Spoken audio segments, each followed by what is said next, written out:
Notes लिखा लिखा है? एक काम करो, तुम थोड़ा उधर बैठ जाओ, उसके बीच में बैठा हो। नोट्स तो लिखा हुआ है, दोनों थोड़ा सा लुक ओवर करते रहोगे नोट्स।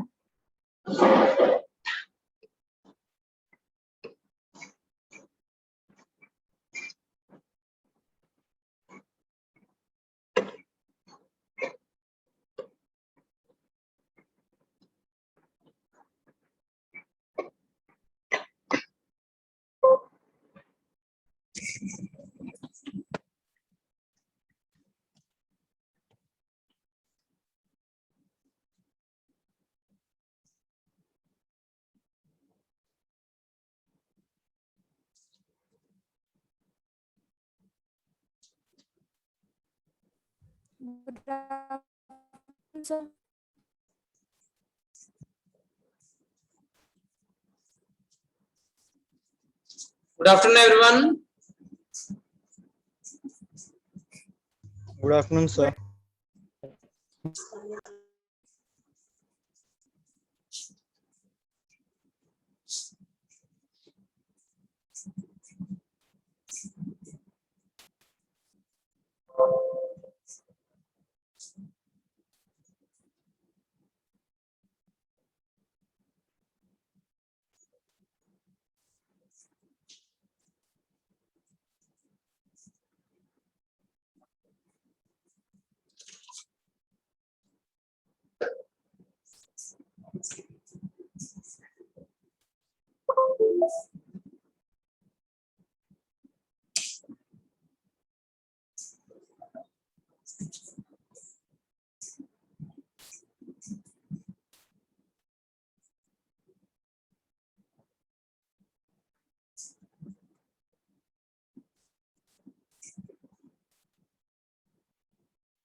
Responding name call.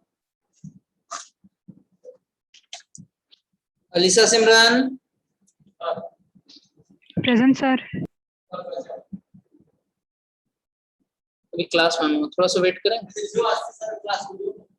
आज आई है, आई है, बैठा था।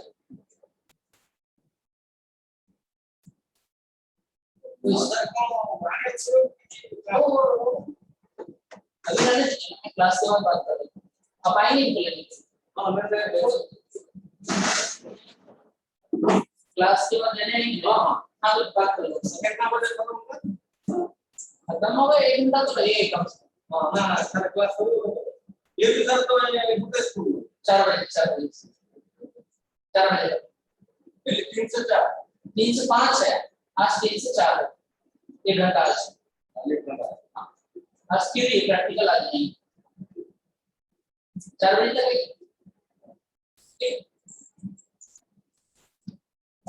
तो हाँ मैं इसके साथ ही बैकअप क्लास दूंगी, मैं बोल दिया। हाँ ये इनको भी बैकअप क्लास दिया नहीं, 2-3 दिन बैठाया हूँ साथ में ही बैकअप क्लास। ठीक हाँ हिंदी में बात कीजिए, ठीक है? समझते हैं but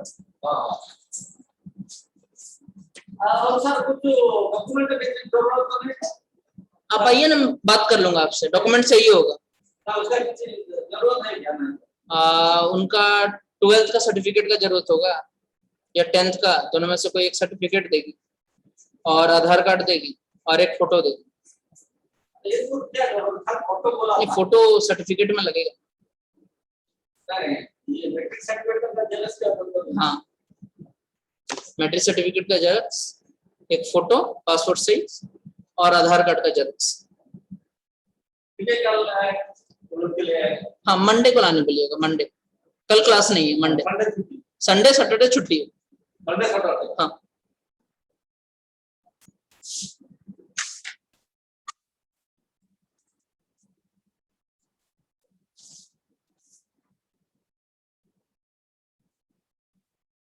Abhishek तिर्के।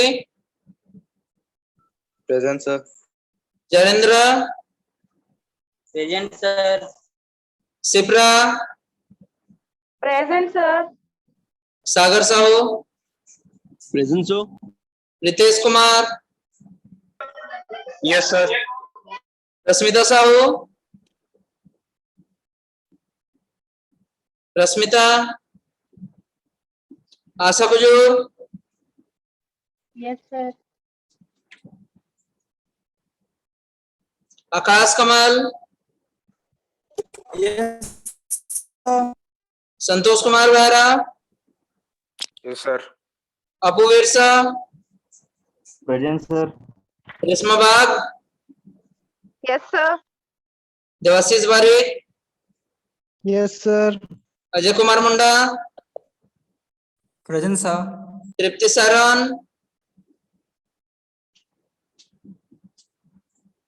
Tripti Saran, Pallavi Kishan, Present, sir. Nikita Das, Present, sir. Tushar Kant Das, Yes, sir. Mahesh Chandra, Present, sir. Sanjay Kishore Nayak, Yes, sir. Namita mange, Yes, sir. Rohit Ranjan, Yes, sir. Vinita तिर्के, Yes, sir. माधुरी बारा, Yes, sir. Kuldeep, Yes, sir. Prem Prakash, Prem Prakash,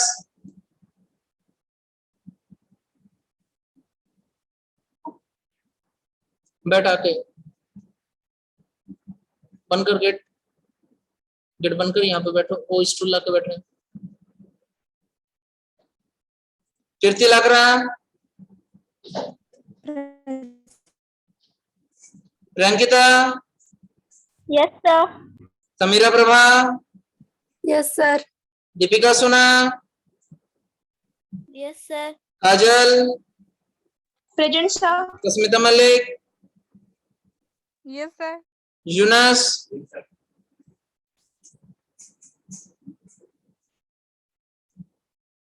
अभिषेक माझी, Yes, sir. जितने लोगों का अटेंडेंस अभी नहीं हुआ है class के एंड में लेंगे हम, ठीक है। तेरा डाल दिए रहे, तेरा नाम क्या है? तृप्ति।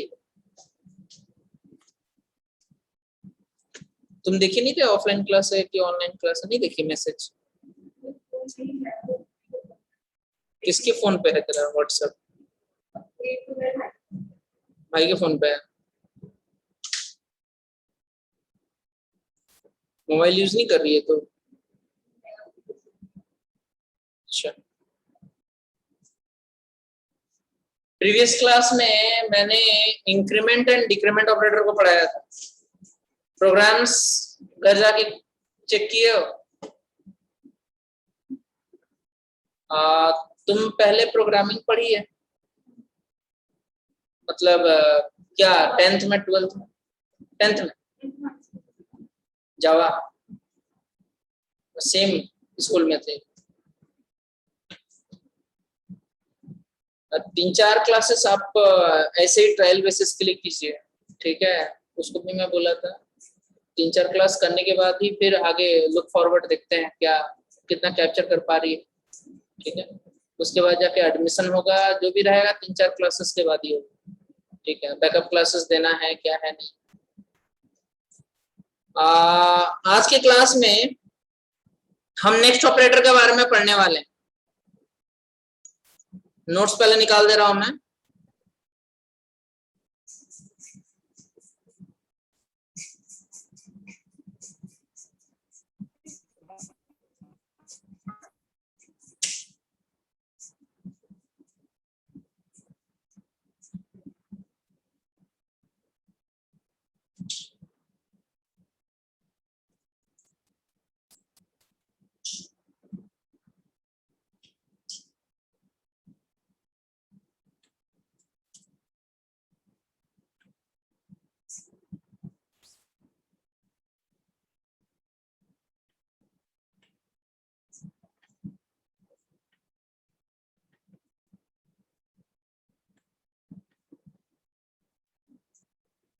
आज हमारा नेक्स्ट ऑपरेटर है ऑपरेटर चैप्टर के अंदर कंडीशनल या जिसको टर्नरी ऑपरेटर बोलते हैं। ठीक है, यहाँ पे देखोगे प्रिंटिंग थोड़ा मिस्टेक होगा, इसको आप कंडीशनल लिखोगे। ठीक है, कंडीशनल और टर्नरी ऑपरेटर। ठीक है,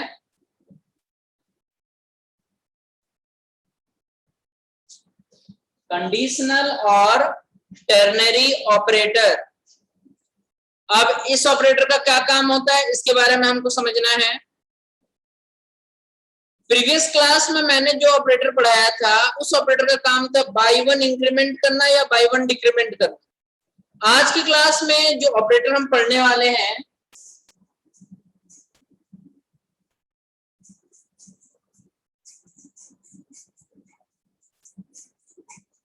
कंडीशनल ऑपरेटर, इसके अंदर हम दो सिंबल का यूज करेंगे। इस ऑपरेटर के अंदर दो सिंबल आता है, एक आता है क्वेश्चन मार्क और दूसरा आता है कॉलन।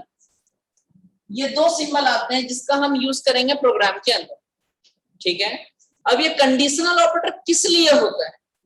तो जब यूजर को कोई ऐसा कोड लिखना होता है जहां पे उसको आइदर पहला ऑप्शन और दूसरा ऑप्शन, सपोज उसके पास दो ऑप्शन है और आइदर और दोनों में से किसी एक ऑप्शन को उसको सिलेक्ट करना है, तो उसके लिए आपको कंडीशनल ऑपरेटर की जरूरत होती है, आइदर क्वेश्चन मार्क वाला ऑप्शन या कॉलन वाला ऑप्शन।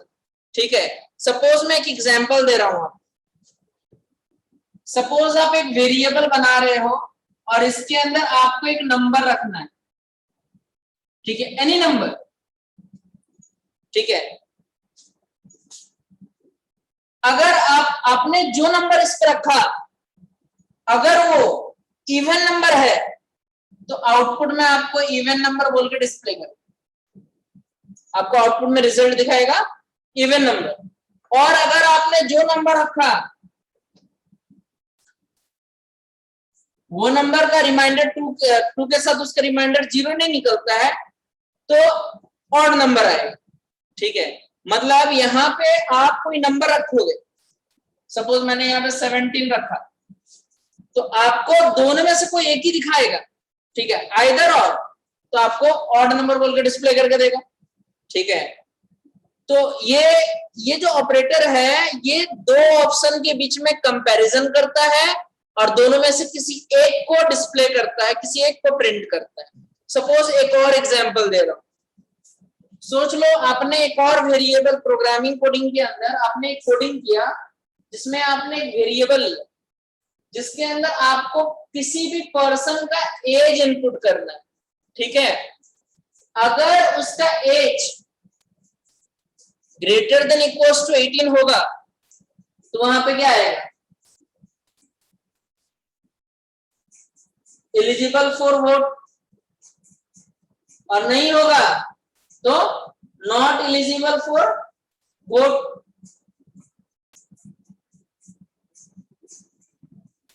ठीक है, तो अभी सपोज मैं यहाँ पे 19 डालता हूं, तो 19 डाला मतलब ये तो एलिजिबल है, तो आएगा क्या? एलिजिबल फॉर वोट आएगा। ठीक है, बहुत सारे इस टाइप के क्वेश्चन होते हैं, बहुत सारे ऐसे सिचुएशन होते हैं जहां पे हमको दो ऑप्शन मिलता है और दोनों में से किसी एक को चूज करना होता है। ये ऑपरेटर बहुत इंपॉर्टेंट है और इसके क्वेश्चंस वगैरह जो होते हैं वो एग्जामिनेशन वगैरह में आते हैं। ठीक है,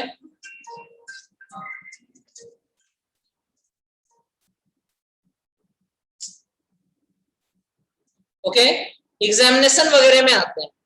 तो ये एक सिचुएशन मैंने बता दे। एक और एग्जांपल दे रहा हूं, जितना एग्जांपल मैं अभी दे रहा हूं वो सबका एक एक सेपरेट प्रोग्राम है जिस प्रोग्राम को हम लोग करेंगे। सपोज एक और एग्जांपल मैं देता हूं,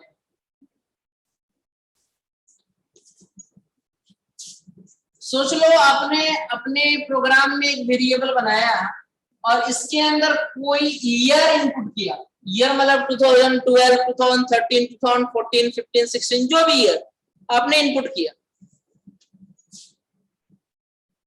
तो वो ईयर लीप ईयर भी हो सकता है, नॉट ए लीप ईयर भी हो सकता है। ठीक है, लीप ईयर मतलब समझ गए, ठीक है, जिस ईयर के अंदर 366 डेज होता है और जो ईयर 4 से डिवाइड होकर उसका रिमाइंडर 0 आएगा उसको हम लीप ईयर बोलते हैं। तो एक ईयर लीप ईयर है या नहीं है, सपोज मैंने यहाँ पर 2016 डाला, तो 2016 लीप ईयर है या नहीं है? Yes, it is a leap year, ये एक लीप ईयर है, क्योंकि हम अगर 2016 को डिवाइड करते हैं 4 से, 5, 20, 1, 6, रिमाइंडर क्या आता है इसका? 0 आता है रिमाइंडर। ठीक है, तो अगर रिमाइंडर 0 आ रहा है जिस ईयर में, वो ईयर लीप ईयर हुआ, उसको लीप ईयर हम बोलते हैं। ओके, तो इस टाइप के कुछ क्वेश्चंस आते हैं कंडीशनल ऑपरेटर के अंदर जिसको हम सॉल्व करेंगे। तो सबसे पहला चीज है आपको ऑब्जेक्टिव समझना है इस ऑपरेटर का। ये ऑपरेटर तब यूज होता है जब आपको दो सिचुएशन के अंदर से किसी एक को सेलेक्ट करना है। ठीक है, नोट्स में क्या लिखा देखते हैं। लिखा है these operators are used to compare between two statements based on expression। Expression के बेस पे दो स्टेटमेंट के बीच में कंपैरिजन करता है।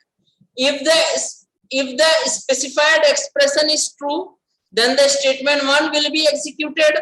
अगर आपका एक्सप्रेशन ट्रू हुआ तो स्टेटमेंट 1 एग्जीक्यूट होगा, स्टेटमेंट 1 प्रिंट होगा, अदरवाइज स्टेटमेंट 2 प्रिंट होगा और एग्जीक्यूट होगा, otherwise statement 2 will be executed. ठीक है, आप देखो यहाँ पे एक फ्लो चार्ट बना के दिया गया है, इधर एक फ्लो चार्ट दिया हुआ है, आप साइड में देखोगे प्रोग्राम के साइड में तो एक फ्लो चार्ट है। ठीक है, अभी से जितने भी टॉपिक्स हम पढ़ेंगे, बहुत सारे टॉपिक्स के अंदर उन टॉपिक को समझने के लिए उसका फ्लो चार्ट दिया गया हो, तो पहले फ्लो चार्ट को समझेंगे उसके बाद आगे जानेंगे। फ्लो चार्ट देखो, सबसे पहले मतलब इस कंडीशनल ऑपरेटर को समझाने का फ्लो चार्ट दिया है कि इसका प्रोग्राम किस तरह से किस प्रोसीड्यूर में चलेगा। ठीक है, सबसे पहले प्रोग्राम स्टार्ट होगा, आपको एक वेरिएबल बनाना है और उसका कोई वैल्यू इनिशियलाइज करना है, उसमें कोई वैल्यू डालना है। सपोज मैंने एक वेरिएबल बनाया है ए नाम का और मैंने इसके अंदर में 10 वैल्यू इनिशियलाइज कर दिया। ठीक है, अब आपका ये है एक्सप्रेशन। एक्सप्रेशन हमेशा डायमंड सिंबल में होता है, डायमंड शेप के अंदर होता है। तो ये जो एक्सप्रेशन हमारा है, क्या ये एक्सप्रेशन ट्रू है या फॉल्स है? हमारा ए का वैल्यू क्या है? 10 है, तो 10 लेस देन 25 ट्रू होगा। ट्रू अगर होगा तो ट्रू होने से कंपाइलर क्या होगा, इस लाइन पे यहां आएगा और क्या डिस्प्ले करेगा? ABC डिस्प्ले करेगा। ठीक है, अगर मैं यहाँ पे 10 के जगह 30 दिया रहता, 30 दिया होता, तो ये एक्सप्रेशन ट्रू होता कि फॉल्स होता? फॉल्स होता। फॉल्स होने से आपको क्या दिखाता? XYZ दिखाता, फिर प्रोग्राम स्टॉप, प्रोग्राम खत्म हो जाता, मतलब आइदर दिस साइड और दैट साइड। ठीक है, इस तरह से प्रोग्राम रन करेगा। ओके, तो ये इसका फ्लो चार्ट है। फ्लो चार्ट के बेसिस पे हम ये समझते हैं कि प्रोग्राम को करने का तरीका क्या है, स्टेप क्या है प्रोग्राम का। ठीक है, देखो प्रोग्राम में हम जो अभी प्रोग्राम करने वाले हैं, इसमें हम 2 प्रिंटफ लिखेंगे। प्रिंटफ में ABC भी लिखेंगे, प्रिंटफ में XYZ भी लिखेंगे, बट दोनों प्रिंटफ प्रिंट नहीं होगा, दोनों में से कोई एक ही होगा, इसलिए कंडीशनल ऑपरेटर का यूज कर रहे हैं। ठीक है,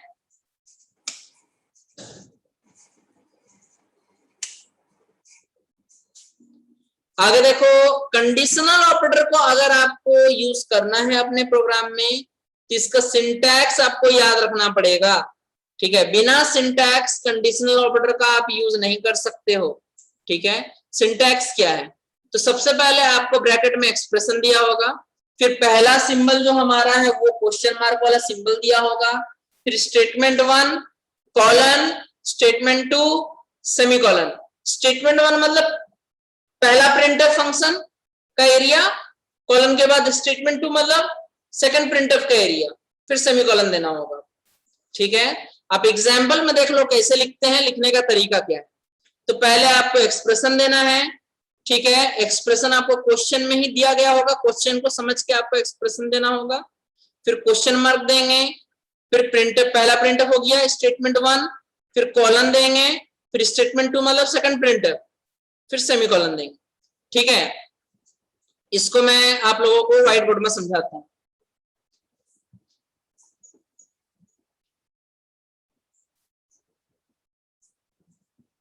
देखिए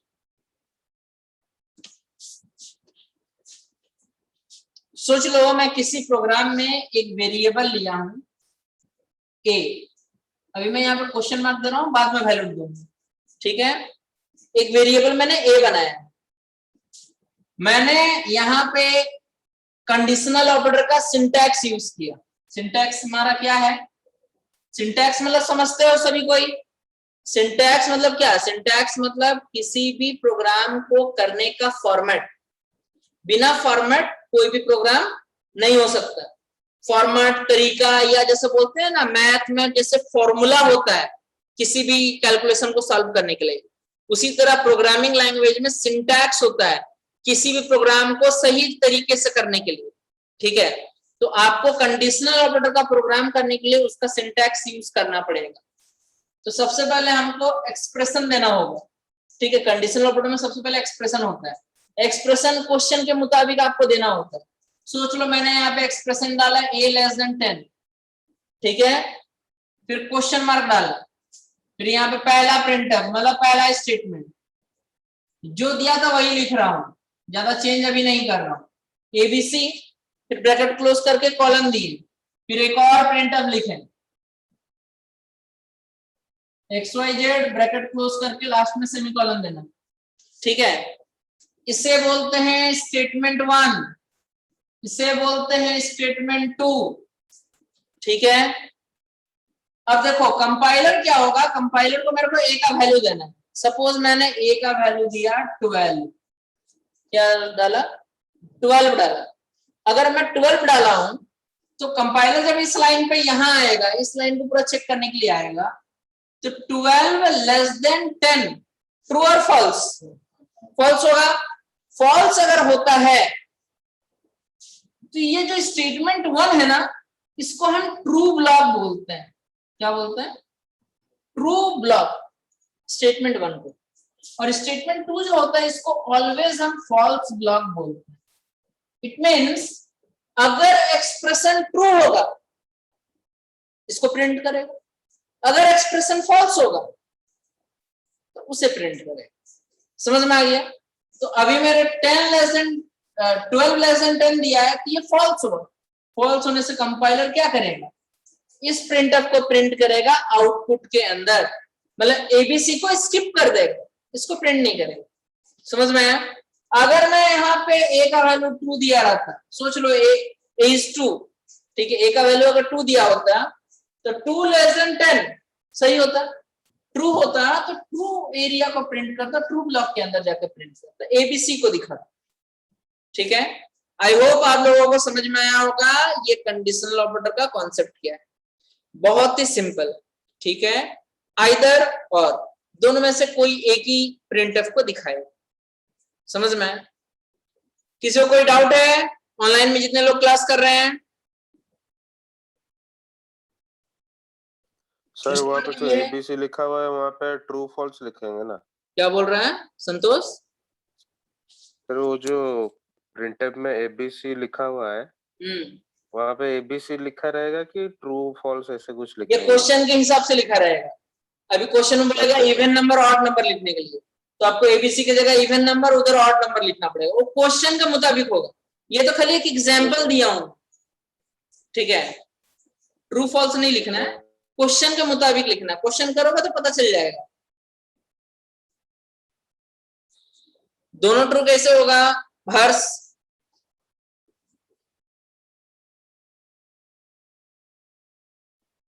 दोनों ट्रू कैसे होगा बताओ मेरे को, कोई एक कंडीशन बताओ कैसे लग रहा है तुमको कि दोनों ट्रू हो जाएगा। अगर सपोज दोनों नंबर 10 से अगर छोटा रहा तो अगर सपोज दोनों नंबर 10 से छोटा रहा तो दोनों नंबर 10 से छोटा मतलब अभी तो हम लोग INT A = 2 लिए हैं, अगर B = भी 2 लेंगे B लेना ही नहीं है, एक ही वेरिएबल ही कंपैरिजन होगा।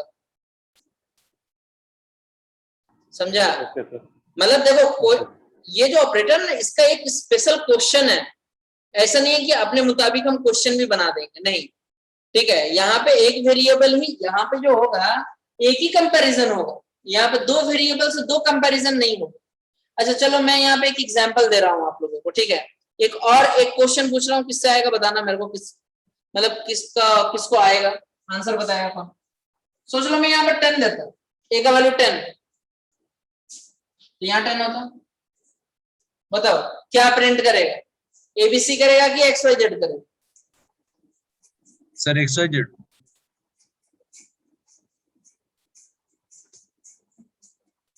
और कौन? दोनों में से किसी एक को प्रिंट करेगा, एबीसी ने तो XYZ, XYZ करेगा। Yes, XYZ sir. ए का वैल्यू 10 है, एक्सप्रेशन क्या बोला, एक्सप्रेशन बोला क्या ए का वैल्यू लेस है 10 से, तो ए का वैल्यू 10 है, क्या 10 से छोटा है? नहीं, नहीं मतलब ये फॉल्स हो गया एक्सप्रेशन, फॉल्स हो मतलब डायरेक्ट XYZ दिखाएगा, ठीक है। फॉल्स में वो दिखाएगा, ट्रू में ये दिखाएगा। कंपाइलर जो है हमारा, जो कंप्यूटर है वो आपके माइंड को नहीं समझता, उसको जैसा आप कोडिंग करोगे वैसे वो समझेगा। आपने यहाँ पे क्या बोला, ये 10 है, ये 10 है, इधर 10 है, बीच में आपने सिंबल क्या दिया, लेस देन, तो लेस देन वाला कंपैरिजन करेगा, ठीक है। 10 लेस देन 10 फॉल्स, 10 तो 10 से छोटा नहीं, फॉल्स। 9 होता तब जाकर ट्रू होता, ठीक है। प्रोग्राम पे आएंगे, सभी स्टूडेंट्स को नोट मेंटेन करके रखना है, और जितने प्रोग्राम दिए हैं वो भी आप लोगों का अप टू डेटेड जहां तक है सबका कंप्लीट रहना चाहिए। तो प्रोग्राम पे आते हैं, क्वेश्चन क्या दिया देखते हैं। लिखा है input a number and check whether the number is greater than 25 और नॉट, ठीक है। एक नंबर आपको इनपुट करना है और चेक करना है कि वो नंबर 25 से ग्रेटर है या नहीं है। तो एक बार मैं क्वेश्चन व्हाइट बोर्ड में लिख दे रहा हूं, ठीक है। तुम लोग अभी मत लिखो, ठीक है, उसका नोट्स में भेज दूंगा, समझा? अभी फोकस करो, नोट्स वगैरह लिखने के लिए अगर आप प्रोग्रामिंग पढ़ो तो नोट्स लिखने के लिए टाइम नहीं है, नोट्स तो बहुत सारा होता है, इसलिए नोट्स तो लोग को भेजते ना रे, ठीक है। नोट्स अगर क्लास में लिखने लगे जाएंगे तो क्लास नहीं हो पाएगा, ठीक है, घर में नोट्स लिखा जाए। क्वेश्चन के अंदर इनपुट ए नंबर, मैं पहले लिख दे रहा हूँ क्वेश्चन, उसके बाद समझाता हूँ।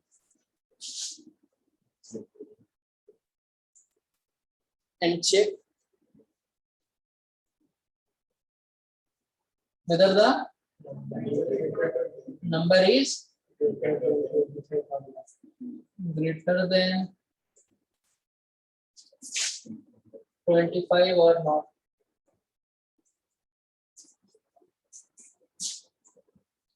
देखिए किस तरह प्रोग्राम करेंगे, मैंने नोट्स तो आपको भेज दिया है, बट प्रोग्राम समझना बहुत जरूरी है जिससे आगे के प्रोग्राम्स आप खुद कर पाओ, ठीक है।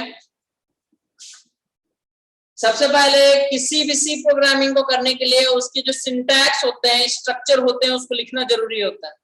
तो किसी भी सी प्रोग्रामिंग के अंदर आपको सबसे पहले दो हेडर फाइल्स लिखनी होती है, hash include stdio.h, hash include conny.h, ठीक है। इट इज मैंडेटरी, दो हेडर फाइल जरूरी होता है। उसके बाद आपको void main लिखना होता है, void main function curly braces open, ठीक है, ये कंपलसरी लाइंस है। अच्छा, इसके बाद प्रोग्राम के अंदर जाएंगे, प्रोग्राम में क्या बोला, इनपुट ए नंबर, एक नंबर आपको प्रोग्राम में इनपुट लेना है। तो अगर आप एक प्रोग्राम को इनपुट लेना चाहते हो, इसका मतलब आपको एक वेरिएबल बनाना पड़ेगा int के अंदर, ठीक है। int में मैंने एक वेरिएबल बनाया a नाम का, ठीक है, और यहाँ सेमीकोलन दिया, ओके। तो int क्या करेगा, इस a वेरिएबल को हमारे कंप्यूटर के रैम मेमोरी के अंदर बनाएगा। सपोज ये रैम मेमोरी हमारा कंप्यूटर का, ठीक है, और इस रैम मेमोरी के अंदर क्या करेगा int, ए वेरिएबल बना देगा। ठीक है, ए वेरिएबल बन गया हमारा। ए वेरिएबल बन जाने के बाद में ए वेरिएबल ब्लैंक रहेगा, रैम के अंदर बन गया। ठीक है, अब हमको क्या करना है नेक्स्ट, पहले हम CLR क्लियर स्क्रीन फंक्शन दे देते हैं, प्रीवियस जो भी रहेगा आउटपुट वो सब क्लियर करने के लिए। उसके बाद हम यहाँ लिखेंगे प्रिंटफ इनपुट ए नंबर, इस तरह से लिखेंगे। जब प्रिंट फंक्शन के अंदर ये लिखेंगे तो प्रिंट फंक्शन का काम क्या होता है, किसी भी लाइन को आउटपुट में प्रिंट करना। तो सोच लो ये आपका प्रोग्राम का आउटपुट स्क्रीन है, तो यहाँ पे क्या होगा, इनपुट है नंबर बोल के दिखाएगा। आप सपोज नंबर दिए क्या 5, एनी नंबर, कोई भी नंबर आप दे सकते हो। आपने 5 प्रेस किया, आप जो 5 प्रेस किए हो उसको आपको इस ए वेरिएबल के अंदर स्टोर करना है। तो उसके लिए आपको लेना पड़ेगा स्कैनफ फंक्शन। स्कैनफ फंक्शन का काम होता है स्टोर करना वेरिएबल के अंदर। आप जो भी इधर दिए होगे वैल्यू, इस वैल्यू को लेना और लेके ए रैम के अंदर, ए वेरिएबल के अंदर स्टोर करने का काम स्कैनफ का होता है। तो स्कैनफ फंक्शन लिखें %d। %d क्या करेगा, आउटपुट के एरिया से वैल्यू को लेगा, ये आउटपुट स्क्रीन से वैल्यू लेगा। ये %d क्या करेगा, इस वैल्यू को आउटपुट स्क्रीन से पकड़ेगा और एड्रेस का सिंबल पहले डालेंगे, क्योंकि किसी भी चीज को रैम के अंदर डालना होता है तो एड्रेस पहले डालना पड़ता है। एड्रेस का सिंबल पहले डालेंगे और किस वेरिएबल में डालेंगे, ए लिखेंगे। ठीक है, ऐसे आपको लिखना पड़ेगा। ओके, मतलब आपका ये वैल्यू अब रैम के अंदर जाकर इस वेरिएबल के अंदर स्टोर हो जाएगा। तो आपने क्या डाला यहाँ पे 5, ये 5 जाके क्या होगा, ए के अंदर चला जाएगा। ओके, इसका मतलब है कि आपका यहां से लेके यहां तक पहला पार्ट क्वेश्चन का कंप्लीट हो गया है। ठीक है, आपके वेरिएबल के अंदर वैल्यू जा चुका है। अब आपको क्या करना है, चेक करना है कि वो नंबर जो है 25 से बड़ा है या नहीं है। ठीक है, ये चेक करना है। तो उसके लिए आपको कंडीशनल ऑपरेटर का सिंटैक्स यूज करना है। जैसे स्कैनफ खत्म होगा उसके बाद तो कंडीशनल ऑपरेटर का सिंटैक्स क्या होता है, पहले एक्सप्रेशन देना होता है। तो एक्सप्रेशन क्या दें, आप खुद सोचो। एक्सप्रेशन क्वेश्चन के मुताबिक बनता है। एक्सप्रेशन क्या होगा, क्वेश्चन में क्या बोला है कि आपका number weather the number is greater than 25 और नॉट, मतलब आपका नंबर किस वेरिएबल में है, ए वेरिएबल में है। तो आपको यहां लिखना होगा ए ग्रेटर देन, ए मतलब ए के अंदर आपका नंबर होगा, वो वही बोल रहा है वेदर द नंबर इज, आपका नंबर किस वेरिएबल में, ए वेरिएबल में। तो ए ग्रेटर देन 25, ये बनेगा एक्सप्रेशन। एक्सप्रेशन बनाना आपको कोई नहीं सिखा सकता, आपको क्वेश्चन को समझ के एक्सप्रेशन बनाना होता है। ठीक है, और ये चीज को रटने से नहीं होगा, आपको समझना पड़ेगा। क्वेश्चन में बोला है weather the number is greater then greater than 25 और नॉट। ठीक है, तो आपने यहाँ पे क्वेश्चन क्या दिया, आपने क्या लिखा, ए ग्रेटर देन 25, फिर क्वेश्चन मार्क देना पड़ेगा। सिंटैक्स में क्वेश्चन मार्क दिया था, फिर यहाँ लिखेंगे printer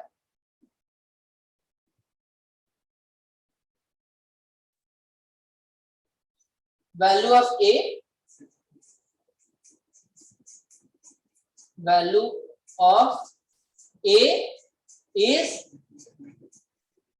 greater than 25, bracket close, column नहीं, देख लीजिए ब्रैकेट क्लोज करके कॉलम नहीं है, सेमी कॉलम नहीं, जहां पे जो सिंबल है वही सिंबल देना है। ब्रैकेट क्लोज करके कॉलम दिए, और उसके बाद आप जब प्रोग्रामिंग कोडिंग करोगे टर्बो C++ में तो इसी लाइन पे ही लिखना है। मेरा इधर जगह नहीं है तो मैं नीचे लिख रहा हूं, आपको नीचे नहीं लिखना है। ठीक है, इसी लाइन पे कंटिन्यू जाएगा उधर, मैं इधर नीचे लिख दे रहा हूं खाली printer value of A is not greater than 25।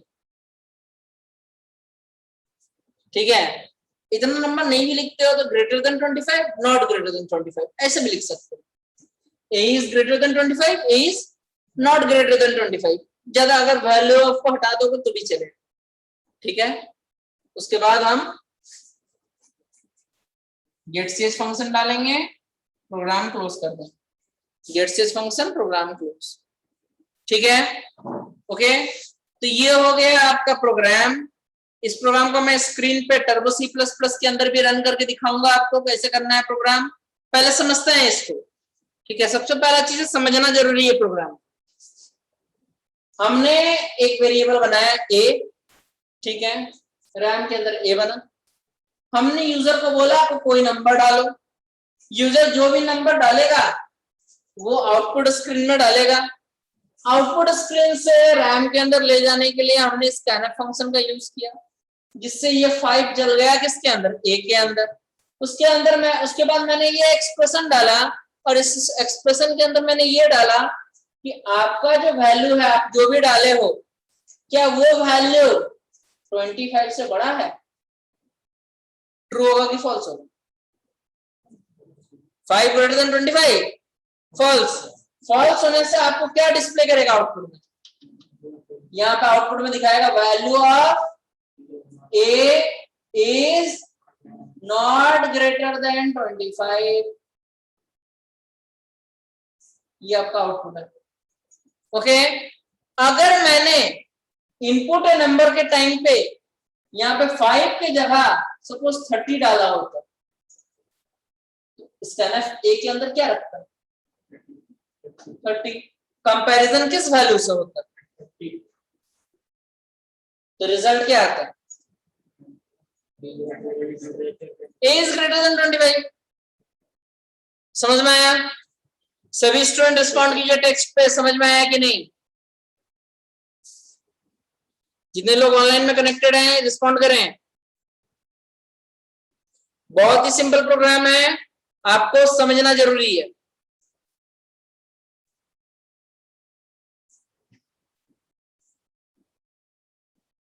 सभी को जल्दी से रिस्पॉन्ड करें। और क्लास अभी एंड हो जाएगा तो सभी स्टूडेंट को री लॉग इन करना है फिर से क्लास के अंदर। एक और प्रोग्राम हम करेंगे आज।